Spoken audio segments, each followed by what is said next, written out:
Hi, so this is my interview video, and I just wanted to give a quick introductory note so that it would make a little bit more sense.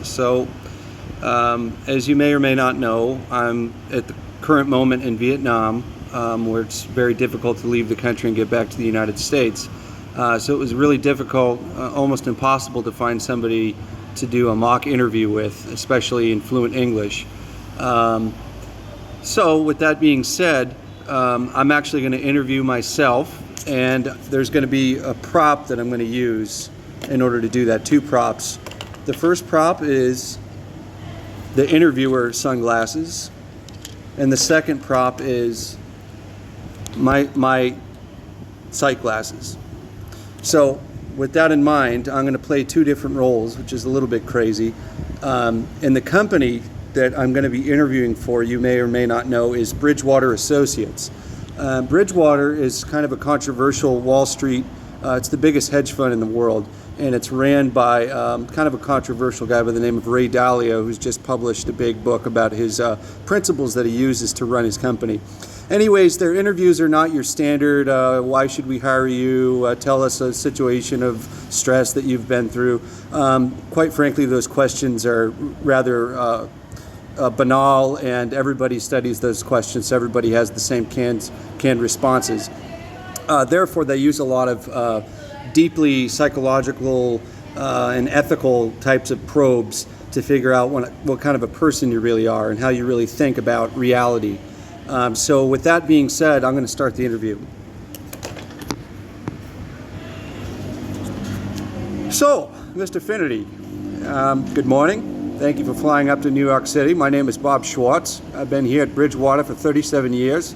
I was on the ground floor with Ray from the very beginning. We're thrilled to have you. We looked at your resume. We think you're a great kid. But not everybody's cut out for this company, okay, Sean?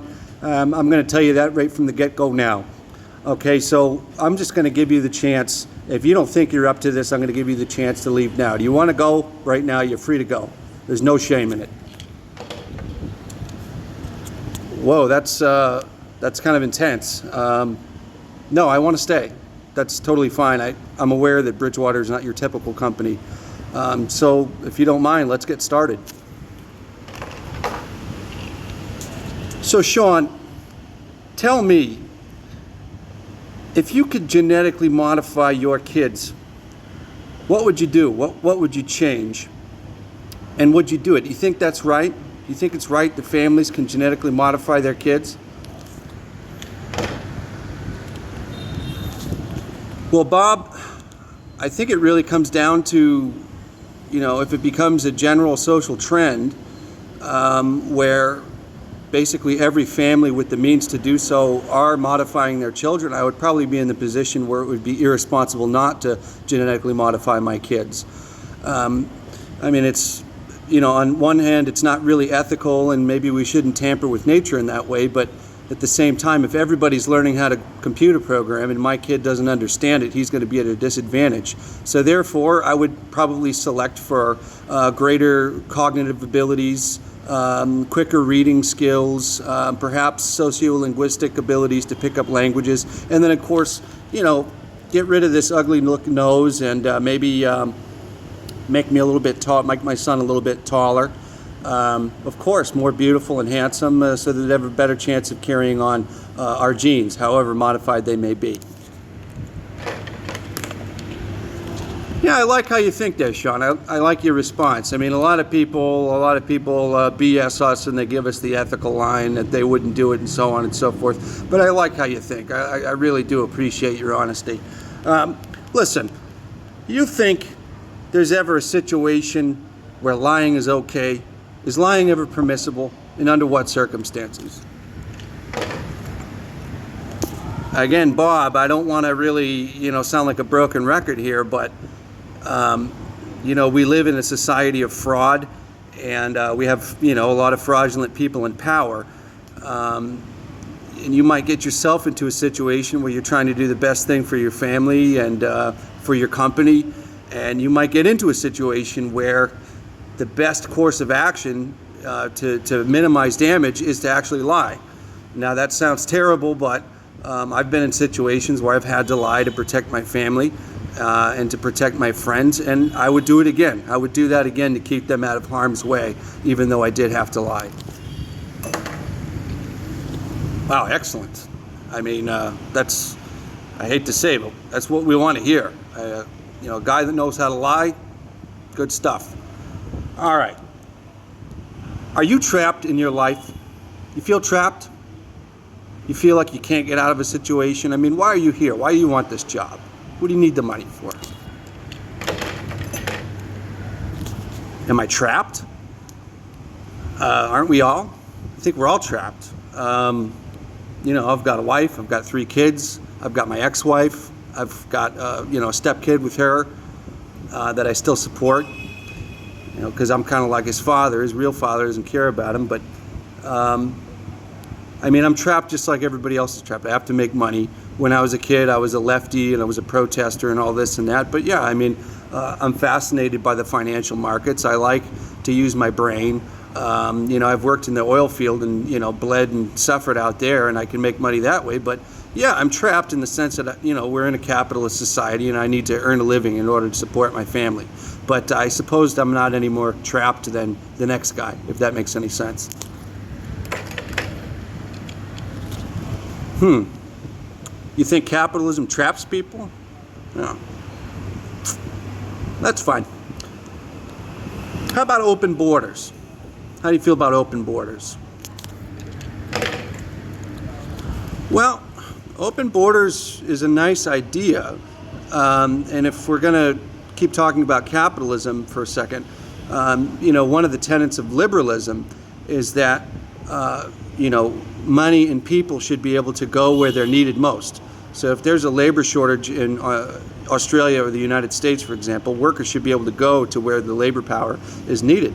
Certainly capital is able to go wherever it wants with, you know, basically minimal restrictions.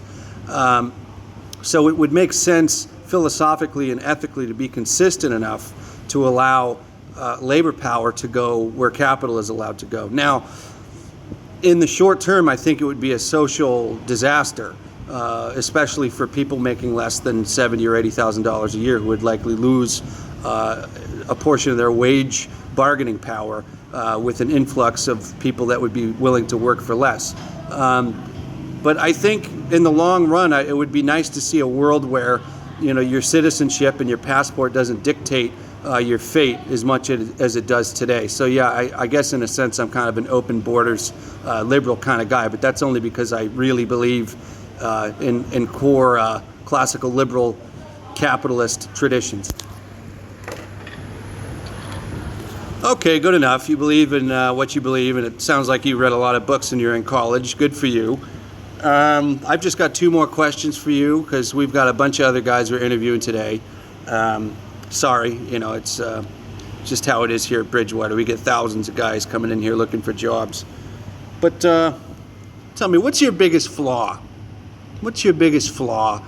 And A, are you doing anything about it? And B, do you think you're really doing a good job to address it? My biggest flaw is I probably drink too much. I probably drink too much alcohol.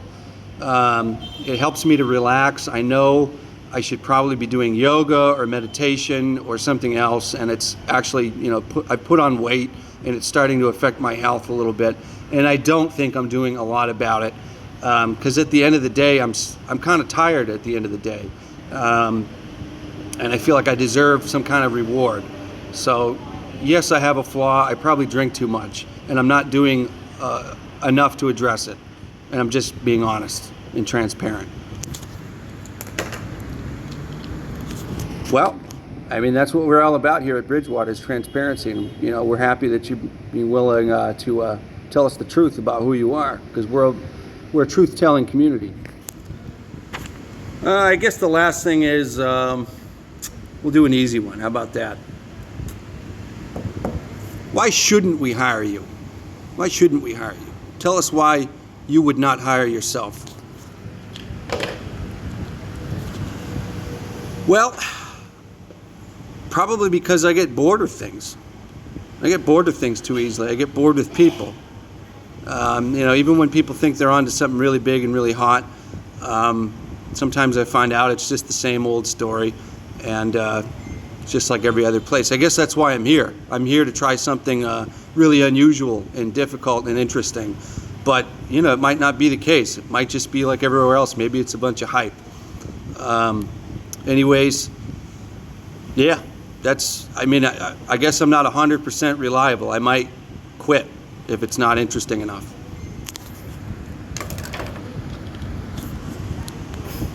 Fair enough, Sean. I tell you what, we're going to think about this, and as you know, the conversation was recorded, like everything is recorded at Bridgewater. So we'll actually send you a copy of the video, and we'll provide some feedback. We'll have a team send you some feedback to let you know what we think about you, and we'll get in touch. Thanks a lot.